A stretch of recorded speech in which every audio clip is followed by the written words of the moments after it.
welcome back to the Urbanist Agenda, the podcast that wants more trains in Europe. I am joined today by Jon from the Cross Border Rail Project. Welcome. Thank you for the invite. Yeah, so you and I've followed you actually online for a while on Mastodon especially, and I've seen all of the crazy trips that you've taken because you basically have been taking almost every train in Europe, all the ones that go across borders at least. Definitely.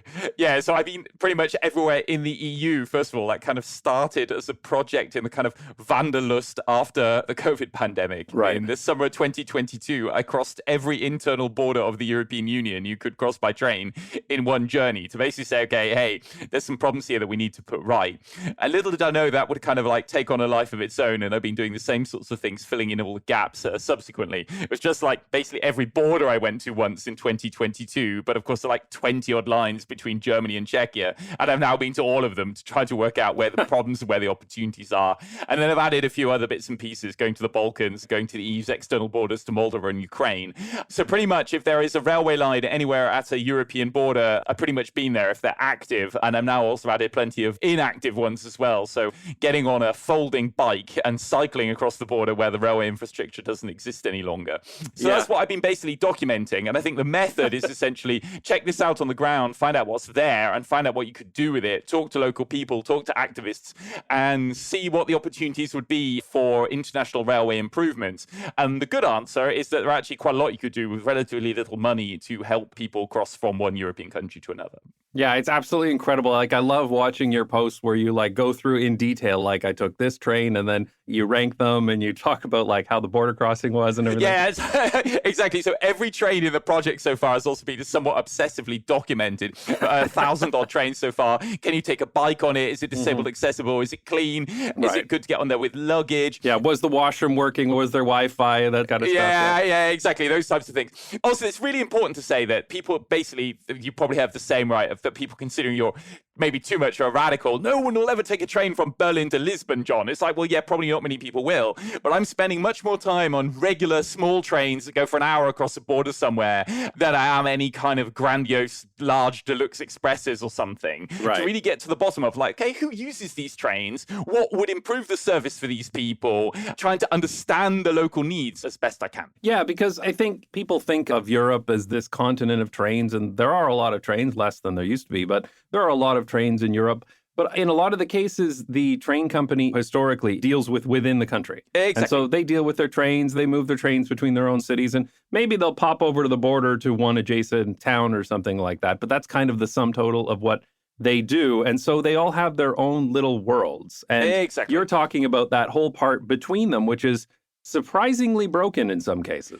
Exactly. And I think it's really important to say there's never really been a kind of halcyon days of ideal cross-border railway journeys in Europe. Rail has always underperformed internationally in comparison to nationally. Now, there are some of those things of the past, the Trans-Europe Express of the past, or crazy trains through the Balkans in the early 1990s, keep people kind of harking back to train services of the past.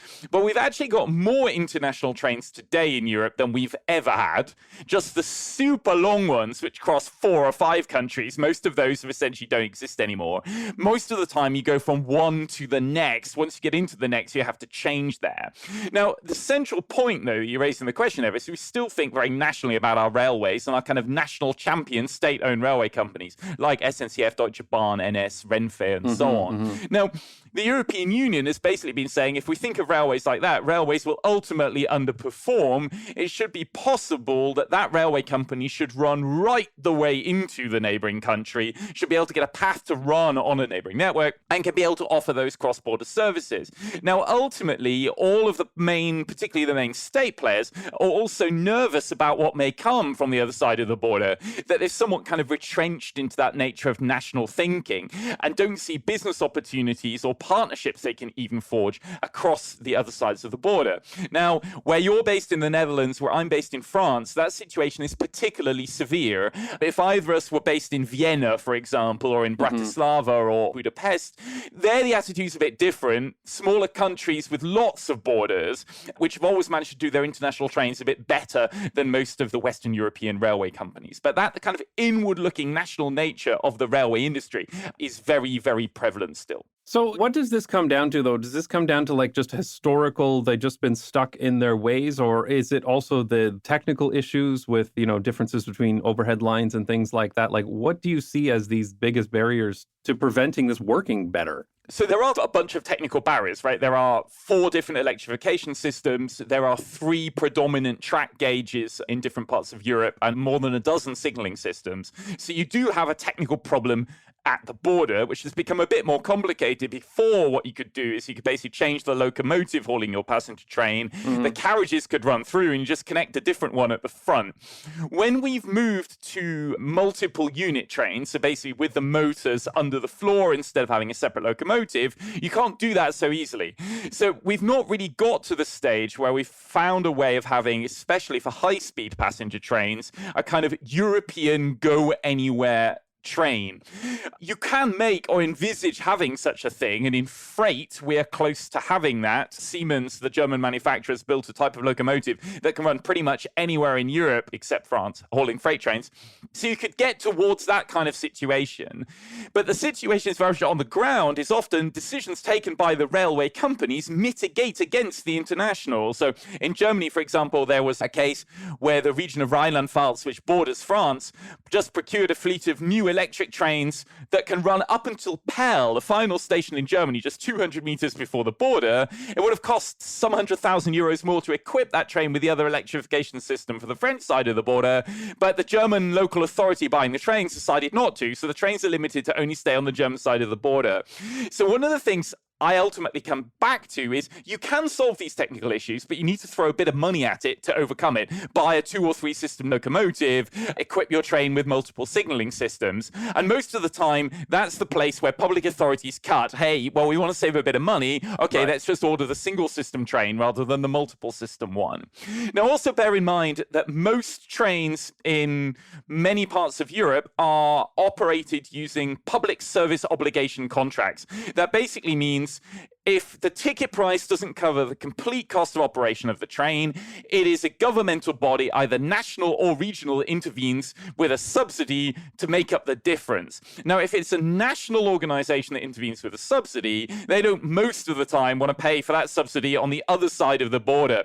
And so that's often why you have these absurd situations where a train ends at the station before the border rather than the first station after the border, is because national or regional authorities say, hey, well, why should we subsidize a train that runs on another country's tracks? And so you end up with this kind of narrow politics, which accompanies the kind of defensive, inward-looking nature of the railway companies. And that makes quite a pernicious combination. The paying authority doesn't feel it wants to finance it, and then you end up having a kind of a national retrenchment.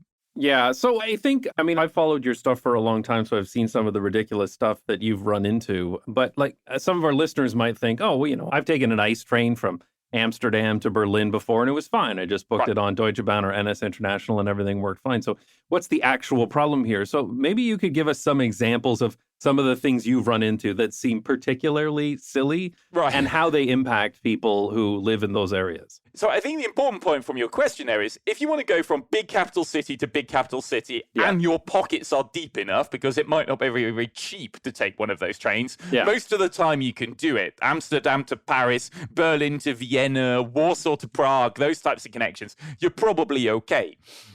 It's the secondary connections which are often much more problematic, something between second and third cities, some things which are regional trains. So perhaps the most crazy one I've encountered is at the border of Latvia and Lithuania in the Baltic states, where the second city of Latvia, Daugavpils, is just 20 kilometers into Latvia from the border with Lithuania, and it has no trains to get you there from the Lithuanian side of the border.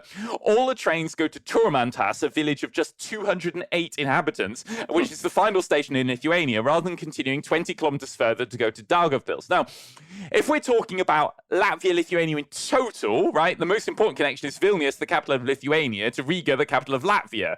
Daugavpils, the second city of Latvia, is largely forgotten, and it would be a question of not even 100 euros a day to subsidize that train to operate. It needs a few liters of diesel fuel, basically. And you could connect that. So when I was there on my folding bicycle on a dirt road crossing the border, there were people walking across the border to go and take the train on the Lithuanian side of the border, right? That's how determined these people were to go and take the train. It wasn't just kind of crazy campaigners like me. And so that one, that's just crazy. The train is there. It can run. There is no technical barrier to stopping running it to the city on the other side of the border, but you have a subsidy of a few liters of diesel fuel to not solve a problem like that. So that's one of the types of cases. You've got the other types of cases where you've got different types of train. So if you were to try to go from Paris to Milan in Italy, for example, the long-distance trains work pretty well. You've got two different operators. They're comfortable. They're fast. It's all good.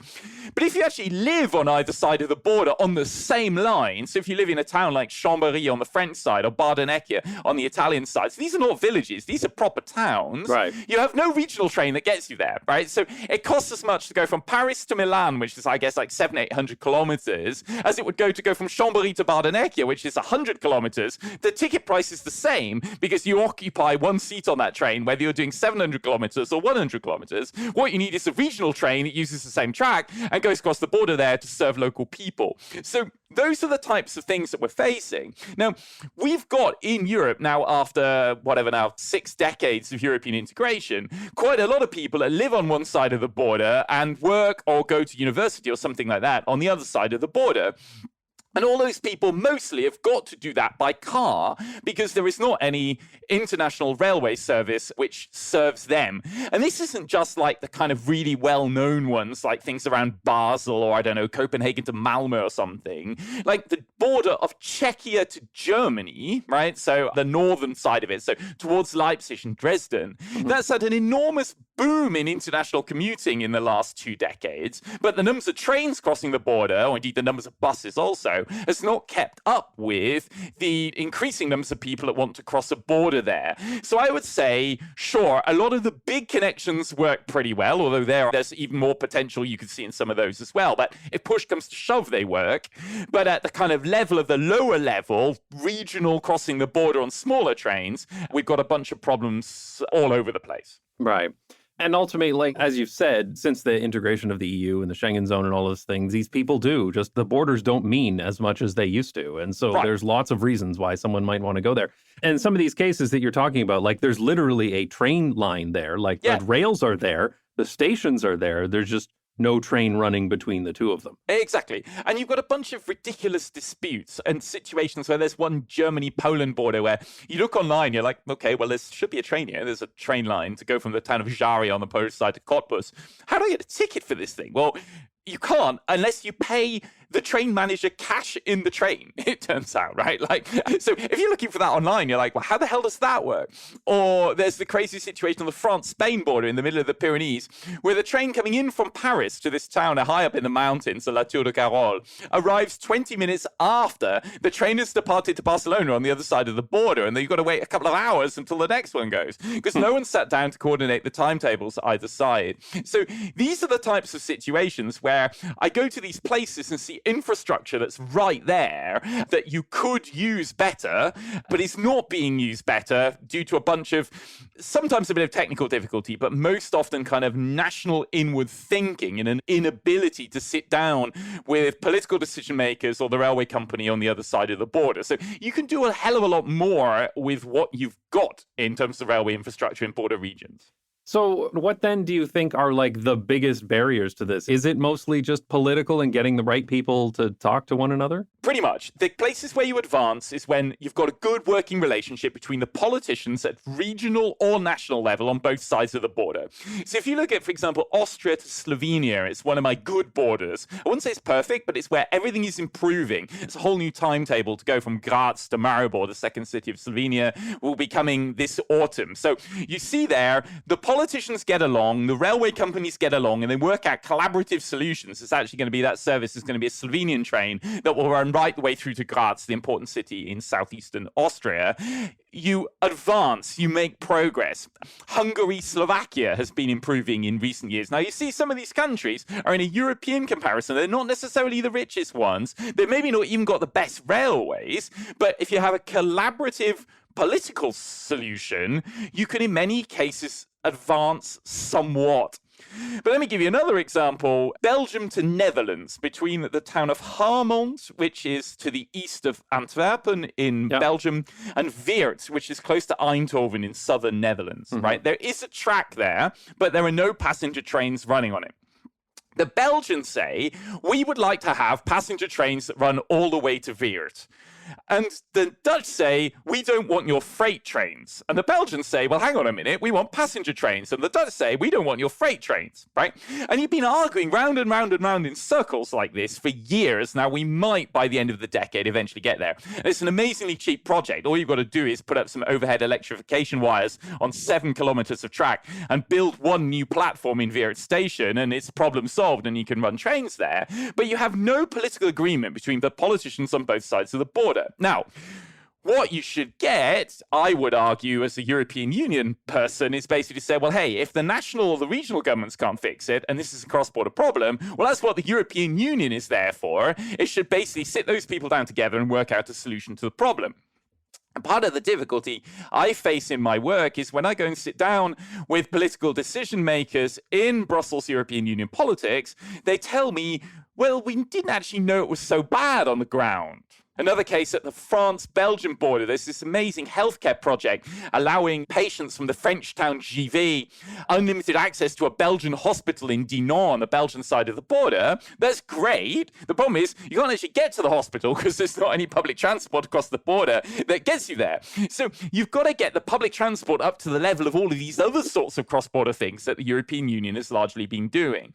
Now, the problem I face in my work is many of these projects are kind of medium scale. They are projects of some millions of euros, tens or hundreds of millions of euros, but most of them are not mega projects, right? These are not things which are things of international importance. They are things of cross-border regional importance, but they're not cheap or very cheap either. And so I kind of fall into that gap of kind of projects of a medium scale, which makes them a bit difficult to sell politically sometimes to political decision makers in EU institutions. Right. I mean, but at the same time, they're still not expensive in the grand scheme of infrastructure projects, of course. And so they are things that could make a meaningful improvement to the lives of the people who live in that region. But again, it is very regional. Yeah, exactly. So I guess it's the kind of thing that a regional government would normally do, except that because it's across 2 countries, now it's 2 regional governments that have to do it instead of just one. Precisely. Yeah. Yeah, and these things also, I think, is probably a bit of a problem across transport policy in general. These things are often long-term.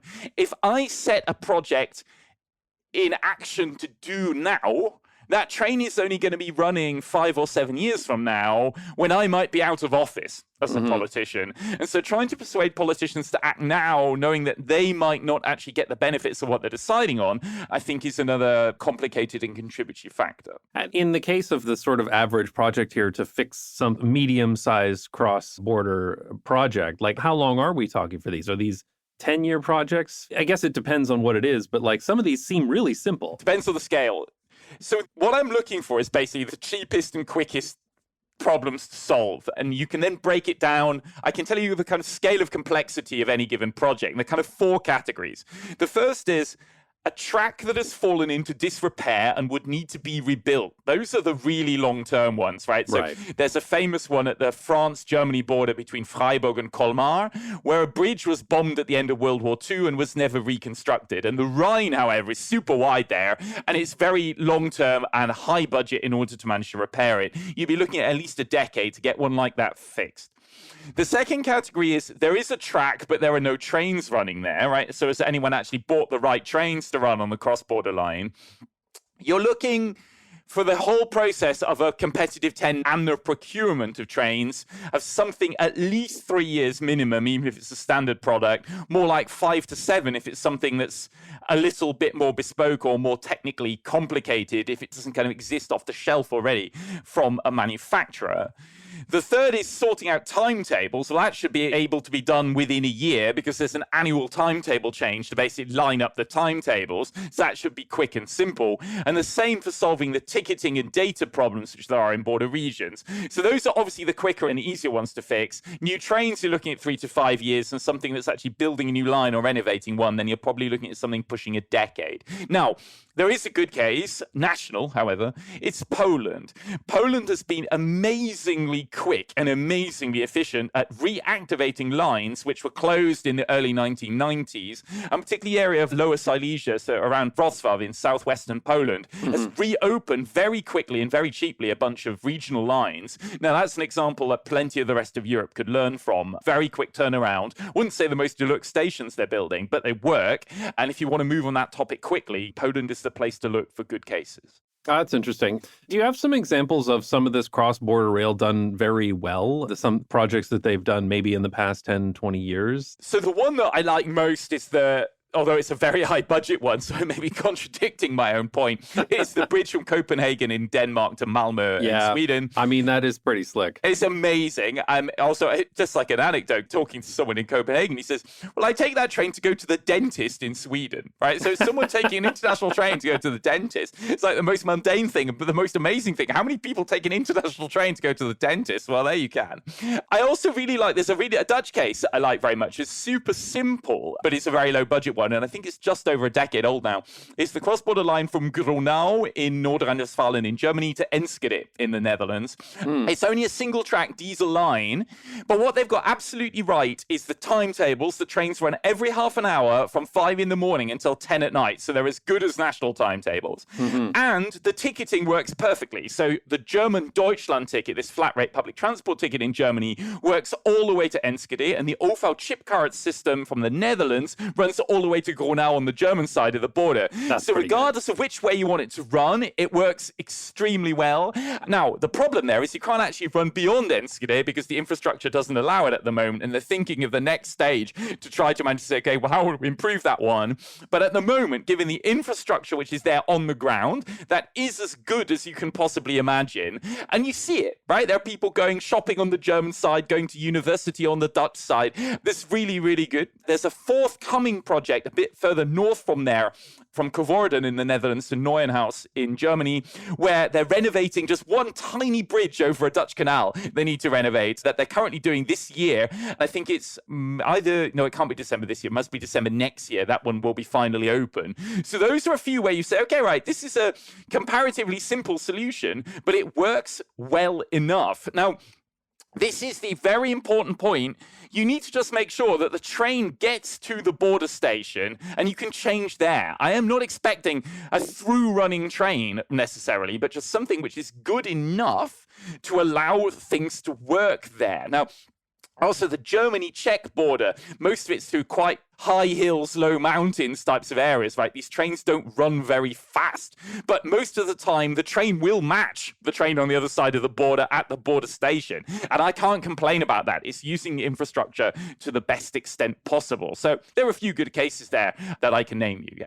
Yeah, I mean, ideally, you would want to just get on a train and go to whatever city you want. But I think it is reasonable to transfer at a border station, at least on these sort of secondary lines. Exactly. As long as the timetable lines up, right? Like, that's the trick. Like, when you talked about that one from France into Spain, where you just missed the train and then waited several hours, that's insane. Yeah, right. You set it up so that it's 10 to 30 minutes, depending on, how reliable they are, to the next train. And that works actually pretty well for most cases. Exactly. It's exactly that. And so, like, what is your path forward for all of this? Like, what do you see as the future of this? You've been on so many, if you're listening to this and you haven't followed Jon's cross-border rail, it is fantastic. Like, he's always on another train. Every other day, he's on another train. He's talking about, like, trying to get from that place to this place. It's phenomenal travels. But how bad is the situation and where do we kind of go from here? So I've got to see the glass as half full, right? We have got some solid improvements at some borders, particularly the ones where the infrastructure is of a better quality. And we've got more international trains running today in Europe than we've ever had in terms of total numbers of trains. So, like, that is generally positive. I would also say there's the interesting opportunity that there's plenty of infrastructure which is standing underutilized. So actually, you either say, well, that's ridiculous, or you say, well, hey, there's an opportunity there to run more on it relatively quickly. I mean, it sucks that it's not being used, but hey, let's use it. Let's use it, right? Now, my own project is kind of coming somewhat to an end. I'm currently at the number of 401 international railway lines in Europe that I've been to over the past 3 and a bit years. And there are only 5 active railway lines anywhere in the EU that I've not been to yet. And one of those is the line from Rome to the Vatican City, which only works as a museum railway. So that one is never going to be particularly centrally important.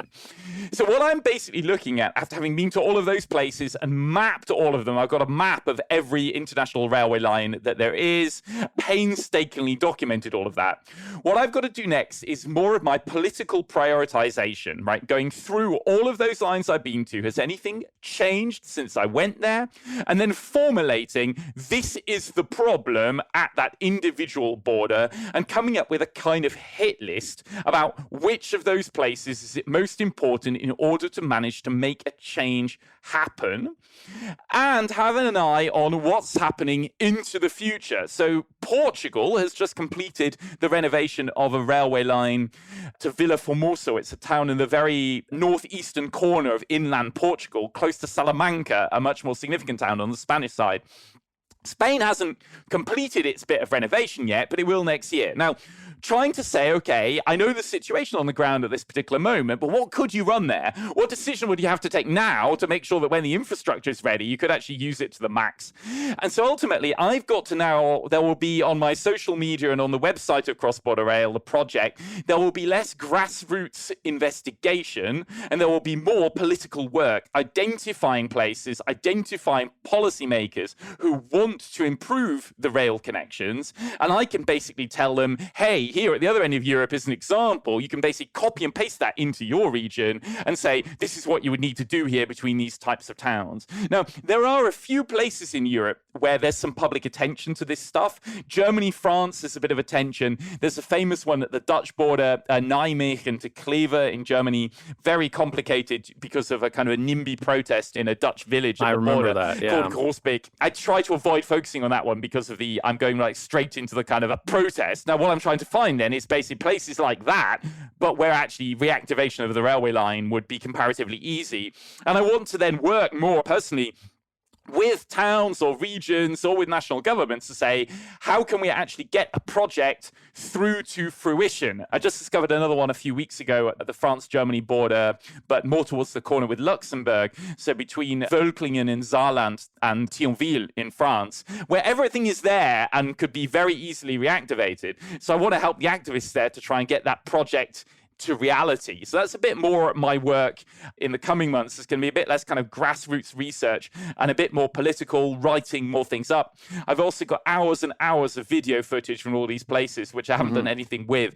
So I think some more systematic videos explaining the situation on the ground and what you need to do to fix the problem would be worthwhile as well. So those are a few things I'm going to be focusing on. But yeah, my border research on the ground, at least in Europe, is pretty much done. Right. I mean, and you've been doing it for a while, so I'm not surprised. You've managed to cover almost I've been to a lot of everything. places. Meanwhile, Now I'm at the stage where I'm basically looking at dismantled lines, and pretty much dismantled lines might be historically interesting, but most of the reasons why the line was dismantled, that reason still exists, right? They redrew the borders when Austro-Hungary dissolved between 1918 and 1920. It cut the railways, and those railways are not coming back. So it might be a historical fascination to go and have a look at those places, but honestly, in transport policy terms, there's not that much I can really propose there. So it feels to me that there has to be a lot of low-hanging fruit here, but you need to identify where there's the low-hanging fruit, but also the government that's actually willing to talk about it. Exactly. So I'm basically working that through. I've got on my website at Cross Border Rail about 40-odd these are easy problems to solve. From this year's research, there'll be another 10 or so that will go in there. There was one border between Slovakia and Hungary where there's 1 kilometer of overhead wire is missing, which was preventing the through running of the trains, right? That's very cheap to fix. So I've got to do more. What's in my head, I've got to more systematically write it down and document it. That's my main work for the coming months, at least. And when you identify one of these problems of connectivity between two cities, I would assume, are there advocacy groups on the ground there who are already asking for this but just aren't getting noticed? In some places, and that's one of the things that I would like to activate more. So the one I just mentioned, Völklingen, Saarland to Thionville, there's a very active local group, and I would like to help them. But other places you go, you look at that and go, well, this is a no-brainer that you should fix this. Like, this is easy. Right. Who cares about that? So I'm trying to kind of motivate people locally. Actually, there was one just this morning, which I love, this town in Saxony in Germany on the border to Czechia called Seifennersdorf. So I even went to Seifennersdorf with New York Times, oddly, in 2022, when the trains were not running, and they had 8 years of rail replacement bus in Seifennersdorf, because it's an oddity. It's a German town, and you can only get to the regional center in Germany by going through Czechia first. And as a result of dispute with all of this, they didn't have a train for 8 years. Anyway, and then I got invited onto the first inaugural train a year later for the reopening of the railway line to Seifennersdorf, and the whole town had a party, and it was great. Like, the kids got a day off school, and everyone was having a great time. But the railway station had been hit with an arson attack, so basically the new train came into basically a platform, and you basically, if it were raining, you'd get soaked. Anyway, so just this morning was the news that they're actually starting renovating the railway station as well now. All right, and for a small town in an economically very disadvantaged corner of Germany on the border to Czechia, like, that's great. Like, I will give Seifennersdorf any publicity they may ever possibly want to help them in their work to reactivate the train. So I want to find those people who are willing to act on that.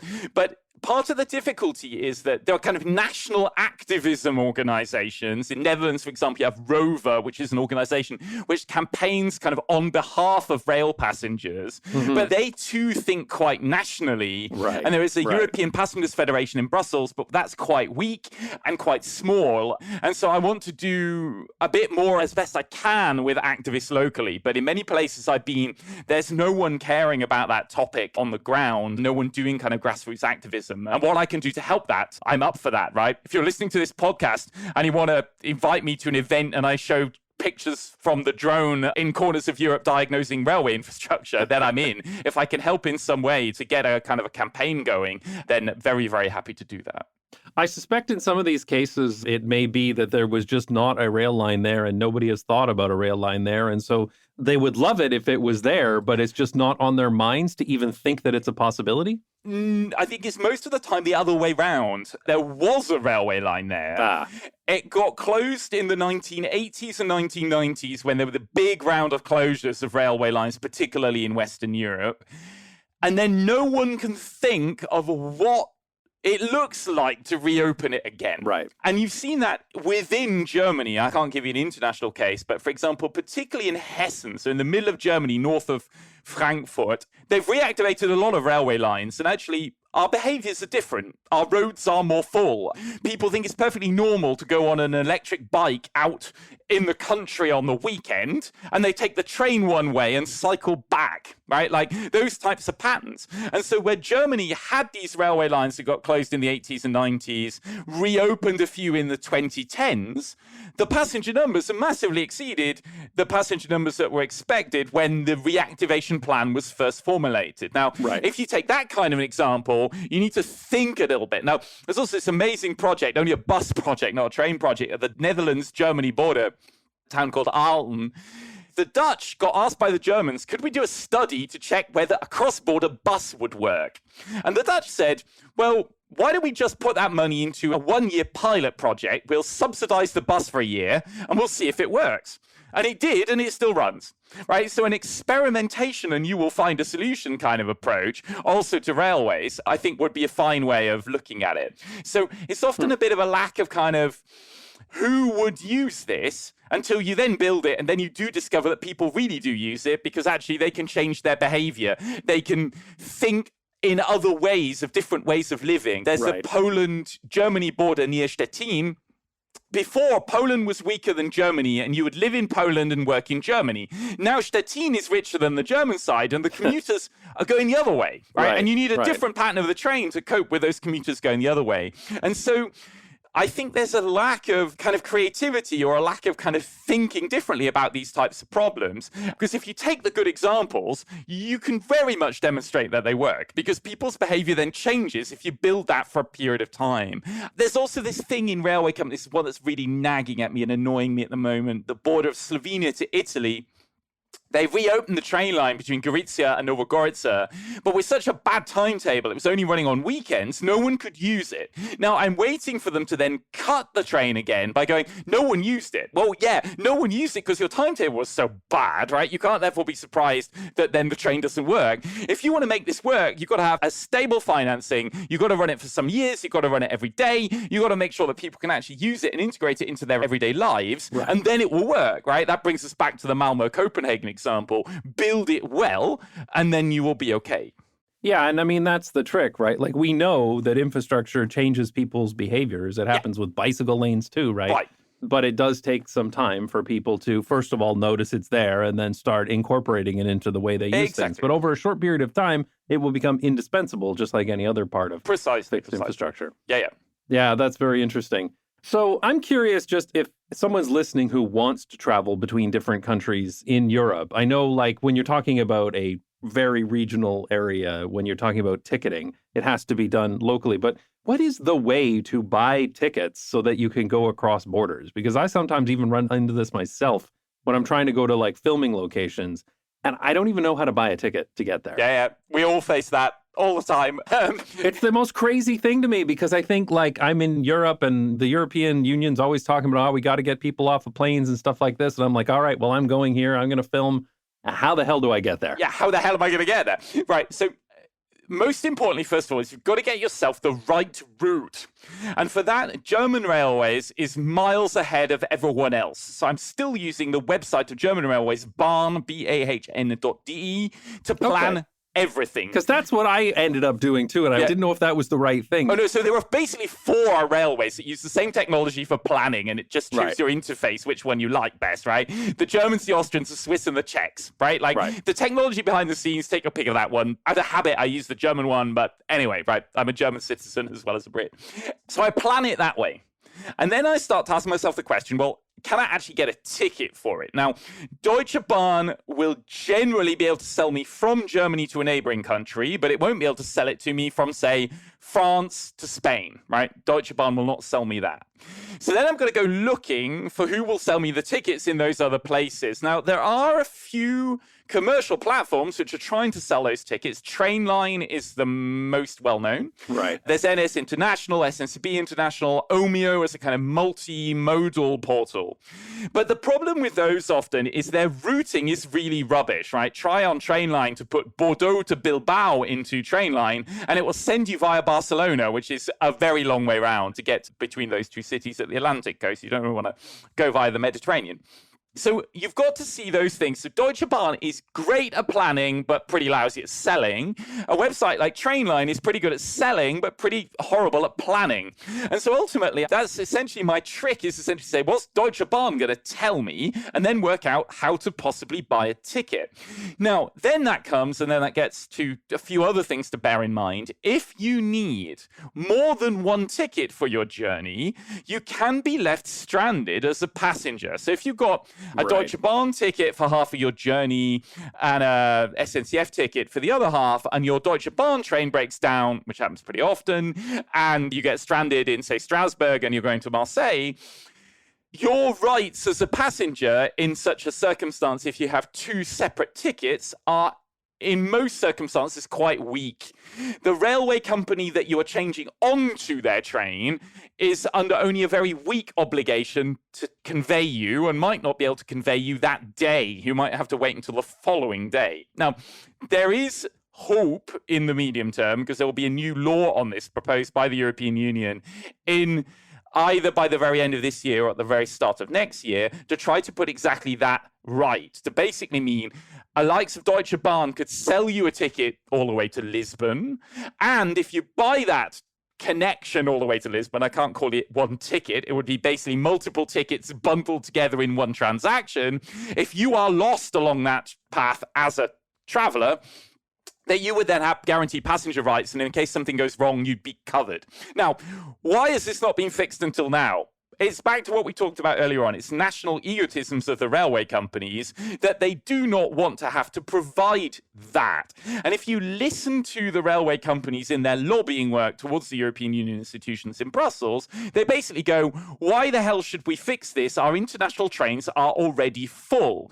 And they're not really wrong. The trains are already full, but like, did the CEO of an airline ever go, well, we don't need to fly any more routes because our planes are already full? No, they'd buy more planes and they'd run more routes. Exactly. But the railway company says, well, that means recruiting more staff and buying more trains. That's all too much effort. We'd rather just basically stick with what we've got. And that's that kind of intrinsic conservatism in the business. So ultimately, and then one final tip back to your practical question, try using Interrail or Eurail. So Interrail is the version if you live in the EU, Eurail is the name of the ticket if you don't. It is a pass which gives you unlimited numbers of days, on each day you have the pass valid, you have unlimited travel Europe-wide. And it normally works out at like something like 40 to 45 euros per day of cost for the pass. So if you're doing a long journey, so I did Berlin to Budapest on the pass the other day, Right. that would have cost me buying a regular ticket more than 200 euros, but using one pass day, that was only 45 euros it cost me. So if you're going to do a few trips as a tourist in particular, then Eurail Interrail pass is a way of massively saving money. And it also means if something goes wrong, you can just take the next train because you can take any train on it. You're not kind of bound to just take the one that's mentioned on your ticket. So that's the way and means that I normally travel in order to manage to avoid having this problem of getting stranded. So those were a few tips. Just recap, use Deutsche Bahn to plan, something else, probably Trainline or Romeo to book if Deutsche Bahn can't sell it, and consider using Interrail as a way and means of giving yourself cheaper tickets and greater flexibility. The Interrail is interesting. I hadn't considered that. I knew about Interrail, but I always thought of it as like the thing you do when you're 18 years old and backpacking. Yeah, Interrail is going great, right? Yeah. Every year, it's more and more people are using Interrail, and it's also good for families because kids travel free on an Interrail pass. So you want to do kind of a multi-stop trip with your family for a holiday, Right. Interrail is a great option. Yeah, that's really interesting. I'm going to have to consider that because that also solves the other problem that I have, which is like I don't necessarily know long in advance exactly when I want to leave, which trains I want to be on. Right. I just know that on this day I want to go from here to here. And so an Interrail makes that much easier. Yeah. And Interrail gives you that amazing flexibility. Next week, I was meant to be going here from rural France where I live to Paris. Turns out the meeting got cancelled. I'm just going to Switzerland instead. Just complete flexibility. It's great. Yeah. Can highly recommend it. All right. Very, very good. That's fantastic. So, okay, there's so much more we could talk about here, but I want to close off this, and I think we should probably talk again in the future. But someone is interested in finding out more of this, and if they're interested in helping out or they want to talk to their European MPs about this, where's the best place for them to go to learn more about what you're up to? So the main website of the entire project is called Cross Border Rail. So it's a bit of a long URL, crossborderrail.trainsforeurope.eu. Yep, I'll leave it in the show notes so people can click on it. Right, thank you. That documents everything I'm doing when I'm traveling. There's a live blog there, photos, maps, documentation of all of the different issues of the borders. If I'm speaking at events, it's also listed there. The social media outreach of my work is a bit more complicated since you know who broke X. Most of my rail work is on Mastodon. That's also a place where particularly German language debate about transport is quite good. So I'm at Jon at Gruner Social on Mastodon, and I'm sporadically using Blue Sky to try to reach EU decision makers who are more present there than they are on Mastodon. So those are the places where I'm trying to do that work. What I would say generally is I am in this railway environment. I'm the kind of political analyst one, right? I will tell you why something is broken, what you need to do politically in order to manage to fix it. There are plenty of others who, at least as well as me, and in many cases probably better, will tell you how to find your way around the problems. So there's a very famous website in the UK called The Man in Seat 61. He basically provides a guide that tells you how to get anywhere by train. Yeah. And so that's a really good resource for basically saying, how the hell do I do it as an individual, right? And I'm the person who'll probably be able to tell you, okay, this is good, bad, or indifferent politically, and if you wanted to solve this problem medium term, this is how you'd go about it to build the kind of political answers. And basically, feel free to reach me with any of those types of questions, and the worst that can happen will be to say, hey, I don't know the answer, but try this person. I know they know that national environment or that particular border better than I do. Right. Yeah, and if you want to help out, or I can help you in people listening to this, right? Let me know. I can tell you the kind of scale of complexity of a cross-border railway problem, what you need to do to put it right. I can't do a full economic impact assessment. That's beyond me as one individual person. But I can essentially tell you how I would go about fixing an individual given problem in a given border region. All right. Yeah, that's great. And I hope that people will reach out if they have issues in their particular region, because I think, what we learned from this conversation is some of these things are quite difficult, but a lot of them are really not. And it really Right. just comes to getting the right people to sit down together and agree to do it more than anything else. Yep, I agree with that. All right. Well, thanks so much for coming on, John. It was great to talk to you. And I'll definitely have to talk to you again soon, because we didn't even talk about the Eurostar. We didn't talk about night trains. There were Yeah, so exactly. many Yeah. Okay, for subsequent episodes, we'll do one about the Channel Tunnel and we'll do one about night trains. Deal. All right. Sounds good to me. Right. Bye for now. Bye. Thank you so much for listening to the Urbanist Agenda. As usual, all new episodes will be available early on Nebula.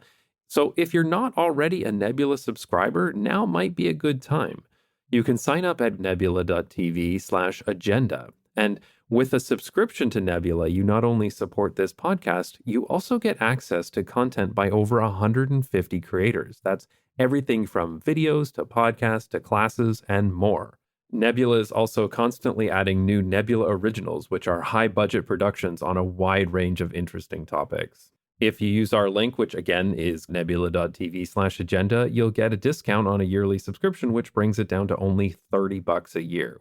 I'm a big fan of Nebula, which is why all of my Not Just Bikes videos are available there, as well as some that are only available on Nebula, and of course, all episodes of the Urbanist Agenda. So if you're not already a Nebula subscriber, go check it out today, and thanks again for listening.